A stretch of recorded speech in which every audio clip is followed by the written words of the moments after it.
ईश्वरीय विश्वविद्यालय मुख्यालय माउंट आबू राजस्थान शाखा वैराग तर्फे स्थानीय सेवा केंद्रावर महाशिवरात्री निमित्त वृद्धावस्था गौरवपूर्ण संगम हा कार्यक्रमाचं आयोजन करण्यात आलं होतं। त्याचबरोबर महाशिवरात्रीचं कार्यक्रमाचंही आयोजन करण्यात आलं होतं।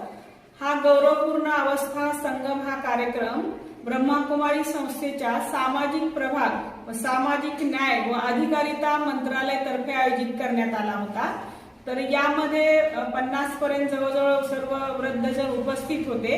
सर्व वृद्धजनांना प्रोत्साहनात्मक लेक्चर देऊन त्यांना त्यांच्या आयुष्यामध्ये कशा प्रकारे सन्मान प्राप्त करता येईल त्यासाठी त्यांनी आपली दिनचर्या कशी ठेवली पाहिजे, कसं ईश्वरीय ध्यान केलं पाहिजे, रोज ईश्वरीय सत्संग केला पाहिजे, रोज सकारात्मक चिंतन केलं पाहिजे, आपला जास्तीत जास्त वेळ टीव्ही पाहण्यात न घालवता चांगल्या समाजकार्यासाठी वेळ दिला पाहिजे, अध्यात्मासाठी दिला पाहिजे। आपल्याला हे जे आयुष्य मिळालं आहे ते बोनस आयुष्य मिळालं आहे आणि त्या आयुष्य आपण आनंदात आपल्याला जगता आलं पाहिजे। त्यासाठी आपण ह्या ईश्वरीय संघाशी कनेक्टेड होऊन रोज ईश्वरीय सत्संग केला पाहिजे। तर याविषयी मार्गदर्शन पंढरपूरून आलेल्या बीके उज्ज्वला दिदी यांनी दिलं।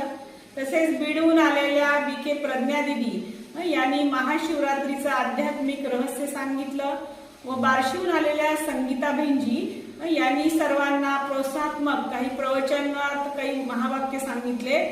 ईश्वरी साहित्य भेट देऊन प्रसाद देऊन सर्वांचा सन्मान करण्यात आला आणि या कार्यक्रमामध्ये माननीय संतोष दादा निंबाळकर सदस्य बार्शी पंचायत समिती, तसेच माननीय नाना धायगुडे माजी ग्रामपंचायत सदस्य, माननीय अजय कुमार कोळंके, माननीय ॲडव्होकेट मनीषा दळवी, माननीय शहाजी धायतोडक सर, कृषी उत्पन्न बाजार समिती बार्शी हे सर्व अतिथी उपस्थित होते।